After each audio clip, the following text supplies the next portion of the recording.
എന്നമ്മേ ആ അമ്പലത്തിൽ പോകണമെന്ന് പറഞ്ഞിട്ട് പിന്നെ അങ്ങനെ മിണ്ടാതിരിക്കാം. അമ്പലത്തിലല്ലേ വൈകുന്നേരം പോവാം. ഒരു 5 മണിക്ക് പോവാ അമ്പലത്തിൽ. ദീപാരാധനയൊക്കെ കഴിഞ്ഞ് ഭഗവാനെ തൊഴുത് പതുക്കെ കുറച്ച് നേരം അമ്പലത്തിലൊക്കെ ഇരുന്നിട്ട് പതുക്കെ വരാം. Okay okay. ആ സന്ധ്യയ്ക്ക്. ആ നമ്മുടെ അടുത്ത് ഒരു കാര്യം പറയണം. പറയേ. എനിക്ക് കല്യാണം കഴിഞ്ഞിട്ട് 6 കൊല്ലമായി.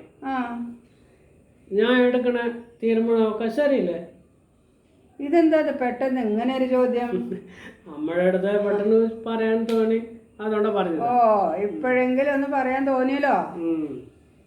ഞാൻ ഒരു കാര്യം പറയട്ടെ. പറയണം. ഞാൻ എന്ത് സെലക്ഷൻ ചെയ്താലും അത് കറക്റ്റായിട്ട് സെലക്ഷൻ ചെയ്യും. അതെ. നിന്റെ ഭാര്യ ഒഴിച്ചിട്ട് ബാക്കിയല്ല. പക്ഷേ നീ എന്ത് സെലക്ഷൻ ചെയ്താലും അത് വളരെ വളരെ മോശമായിരിക്കും. അതെ അതെ, ഞാൻ സെലക്ഷൻ ചെയ്തതുമൊക്കെ അത് മോശം തന്നെ. അത് മോശം തന്നെ. മനസ്സിലായില്ലേ? മനസ്സിലായി മനസ്സിലായി. മനസ്സിലായാ ശരി. Okay okay.